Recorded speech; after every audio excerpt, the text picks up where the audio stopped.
Thank you for downloading this podcast from the British Theatre Guide. For more information about British Theatre Guide, please visit britishtheatreguide.info. I'm Steve Orme, the Midlands editor of the British Theatre Guide.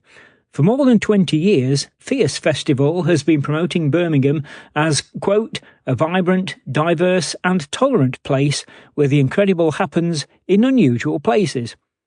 The 2024 festival will feature 1 world and 9 UK premieres. In a moment, we'll be hearing from Adam Kinner about a one-to-one show in the Library of Birmingham, which he created with Christopher Willis.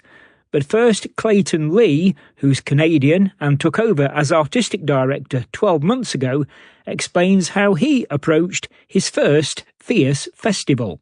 This kind of first edition for me is really about how do I get to know, how have I been getting to know the city, and how am I laying the groundwork to get to know the city over my entire tenure with Fierce. So the way I'm approaching it from a very kind of logical standpoint is to, think about the works I'm really interested in and think about framing them for myself as curiosities of how it fits within the UK.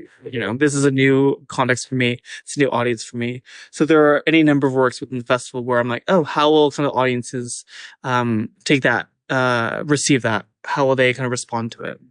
And then beyond that, how I'm kind of currently describing my curatorial interests, especially as it relates to contemporary performance, is I've been framing it as a magic trick. And what I mean by that is so often you hear contemporary performance makers talking about the work, and the way they describe it is absolutely terrible. It's like, oh, when they describe what they're going to do, it's never going to work. And yet somehow when you're in the live encounter, there's something that clicks. And you have no idea how they've done it. And yet somehow it feels like something in you has changed.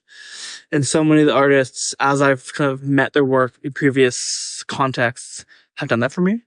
So it's like so I'm really interested in kind of bringing all these folks together to kind of make this kind of magic happen over 6 days in Birmingham.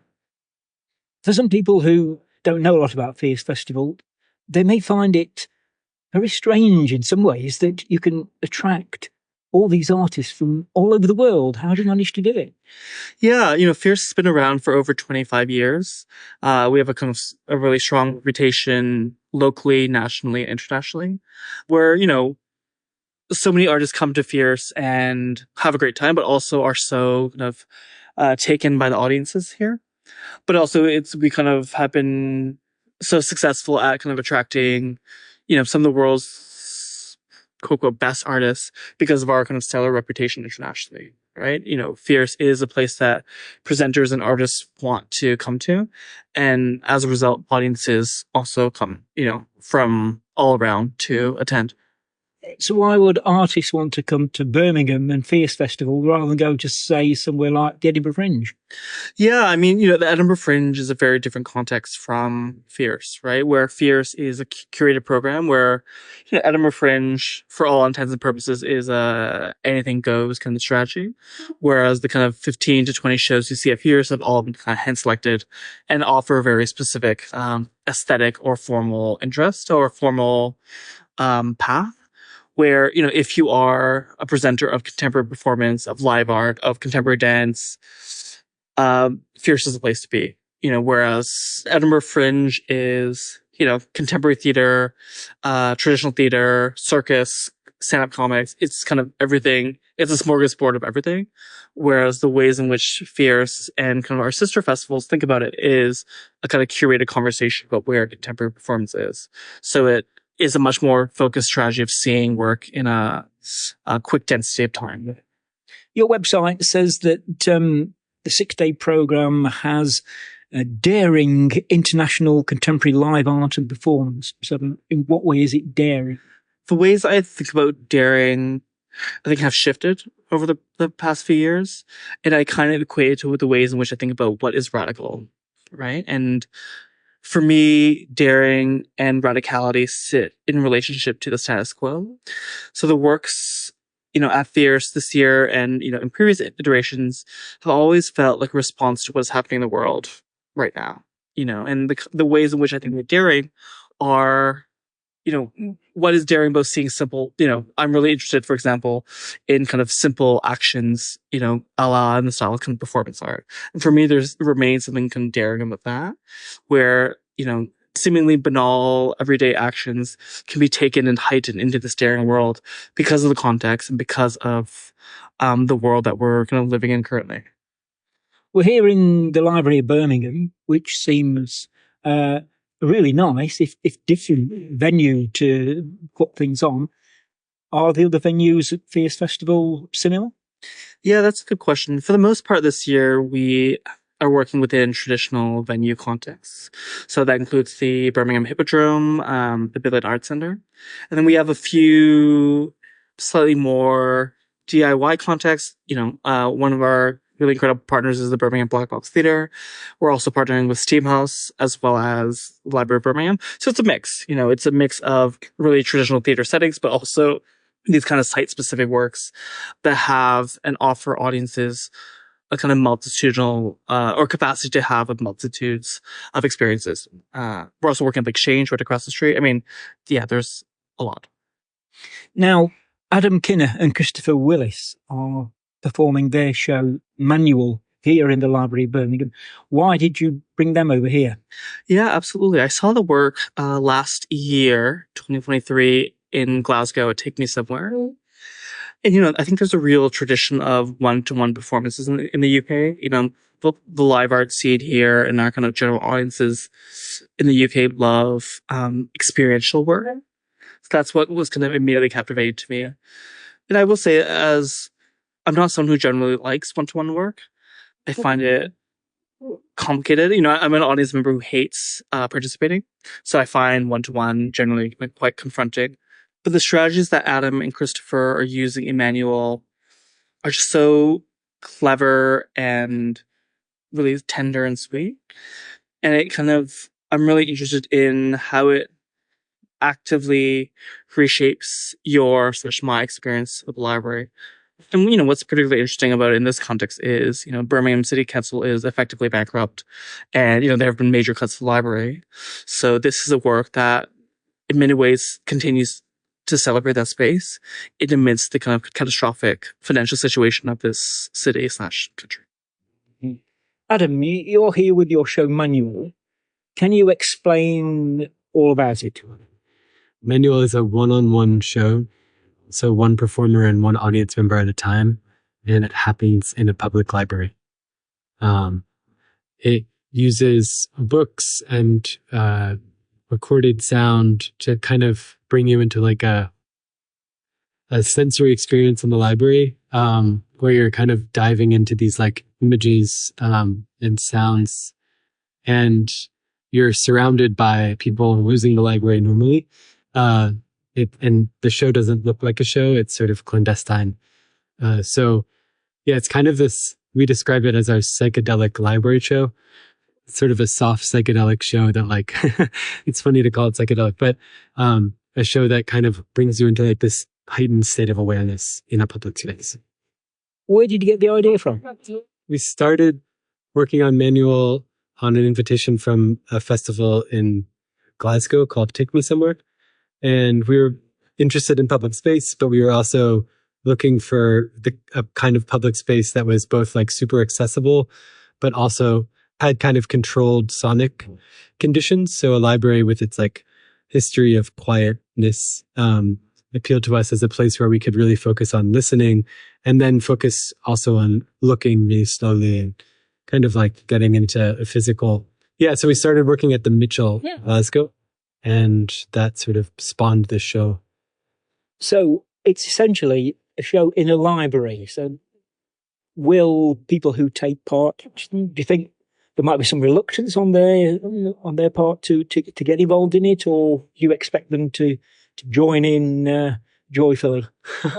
Yeah, everyone has a different relationship to the library. Like, I mean, people buy tickets and they understand that it's at the library, so they're going to come to the library and see what's going on. I think for a festival, it's kind of interesting because the library isn't a place that a show would have to happen very often. And it happens during the day, like during library hours. So it's also sort of a different it's just like it takes up a different kind of time at a festival. It's also one-on-one, so everyone experiences it alone. It's not like a social event that you go to like a theater show. But yeah, one thing that we have found is that, libraries are really kind of contested spaces, and they're often under threat in different ways. But they're also like super useful, super used by the public. And we find that this show results in people kind of reflecting on the library itself. And often, like, something that's really common is that people, maybe if they grew up in Birmingham, they like come to they used to come to the library as a kid, and then they maybe don't come for many years as an adult.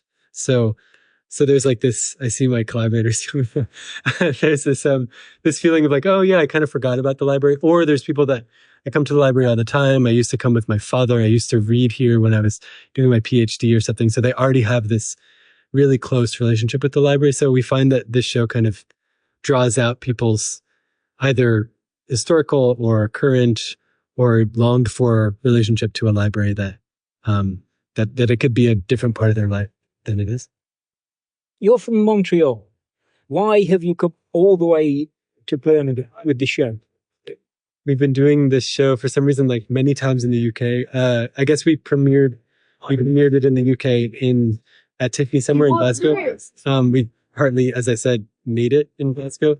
So yeah, we have like a relationship with a lot of festivals and presenters in the UK. So they've been interested in it for whatever reason. It does use a little bit of English, so maybe it's a little bit more accessible to tour it in the UK.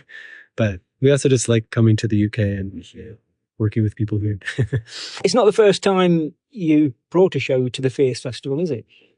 No, yeah, we brought our previous show, Listening Choir, to Fierce Festival in 2017, which was also a collaboration between myself and Christopher Willis, and was also really about listening and really about public space. So it's kind of like a sequel in a way to that show, but this one took us a really long time to make. Another thing that's interesting, just talking about the UK, I think, is that Manual, one of the things that we do with Manual is we work with local performers. So we come to a city and we like have to adapt the show for the particular space that we're in. We actually have to record a lot of the sounds that people hear. We re-record them in the space so that they're more like placed in the space. We also work with local people. And these local performers kind of make their own version of a piece that they perform alongside us. And so one thing that's really interesting about doing it in the UK a few times is that we've been working with performers and they've learned the piece. And now we've actually brought a performer, Betty, to work with us from Glasgow. So we're kind of accumulating performers as we come back to the UK. Now, Fierce Festival says a lot of its shows are daring. Would you describe your show as daring? I think working in public space is like there's always a certain, I don't want to say risk because like it makes it sound like ominous, but there's like something at stake. And I think that's why we're drawn to public space. Like, you're not seeing a show in this piece. You're like seeing yourself. You're seeing your own engagement with a public space. And to me, like, the stakes of public space are quite high. People have different investments. People have different needs, and you're kind of like involved in all of that. So I would say that this show has stakes. And I think it's interesting for people to like get into like a one-on-one show. It's kind of exposing for them in some ways. Like, they don't know what's going to happen and they don't know what they're going to be asked to do necessarily. And so I think the audience members coming into a one-on-one show in a public space are also kind of daring in a certain way. And then maybe, I don't know, daring. I don't have that much of a relationship to that word. But, stakes. There's stakes. Like, we're trying to do something for real, I guess. The next Fierce Festival is going to be held in 2026. So are you hoping to be invited back again? Wow. Christopher and I tend to make shows really slowly. So I don't think we'll have another show ready. But maybe we'll come back as audience members, because we find that Fierce usually presents like the kind of work that we're really interested in, and just like super interesting work that's being made in the UK and abroad. So I feel like we would consider coming back just to like see work. Clayton, when the festival started, it was known as Queer Fest. So is there still an element of queer connected with the festival nowadays? Yeah, absolutely. Queerness is still kind of major through line for the festival. And it's certainly the ways in which I kind of approach things. We've moved, I think queerness as an identity. I think we, in many ways, think about queerness as an identity, but also far beyond that. I kind of return this idea of queerness as a feeling, going back to this notion of magic trick that I mentioned earlier. And so many of the artists, if not all the artists in the festival this year, are approaching, making, creating, and living in kind of queer ways, and queerness as a kind of rejection of the status quo. And I'm really interested in these strategies of how can we see, move, make, live in different ways. And this is, I think, what the artists are offering in all, to varying scales, of course, but this is the kind of major thrust that connects all the works together. Yeah, the next Fierce Festival will be in 2 years' time. Have you had any chance to have a thought of what you might be doing for that? Yeah, there's certainly nothing to talk about now. Everything's still in the kind of planning phases. But, I think one of the things I'm thinking about as I enter my second year in this city, and as I have kind of 2 years to plan the next edition, is how do we collaborate with our kind of partner organizations? And how do we kind of create something special for the city that feels like a gift? I return to this language of, how is a festival or how is what we're doing a gift to the city? And actually, as I kind of develop more and more relationships with the city, both spatially, but also interpersonally, it's like, how are we creating something that is for them? Right. And I think that's where the DNA, that's where my kind of approach to festival making in Birmingham will shift. And it's exciting, but who knows? The festival's 6 days long at the moment. Any plans to extend it? Yeah, that's a good question. I'm a big fan of the 6-day context. This is really thinking about the ways in which so many audiences come from outside the city, outside of the country. I think at least half our audiences are from outside of Birmingham. And for me, I really am interested in Fierce as building a kind of temporary community. And what's nice about 6 days is so many of our audiences can join us for that amount of time and spend time together. I think a lot about the ways in which festivals are verbs or are action verbs. And for me, the kind of act of gathering feels so critical at this moment that I'm afraid about if we extend this beyond 6 days or past one weekend, do we lose that? Do we lose this act of gathering, which feels so critical at this moment, to just spend time together and sit with the complexities of our, contemporary moment? You mentioned the Birmingham City Council and its financial problems earlier. Have you had to make any cutbacks at all because of the financial situation? We haven't been funded by the City Council in a long time. But, I think the realities of making in the UK, we're working within a scarcity model. So I'm both kind of realistic about what the future means and how it'll affect kind of organizations like Fierce, organizations who are working at the edges of contemporary performance or at the edges of theater and dance and performance art. So we haven't had to make any significant cuts thus far. And for some reason, I remain hopeful. The scarcity mindset that we're entering into, or scarcity model we're entering into, I think just requires new kind of creative solutions, right? So when I think about collaborations, when I think about partnerships, both locally, nationally, internationally, I think this is where we need to look to. How do we do more with less that continues to serve the work, that continues to serve the artist?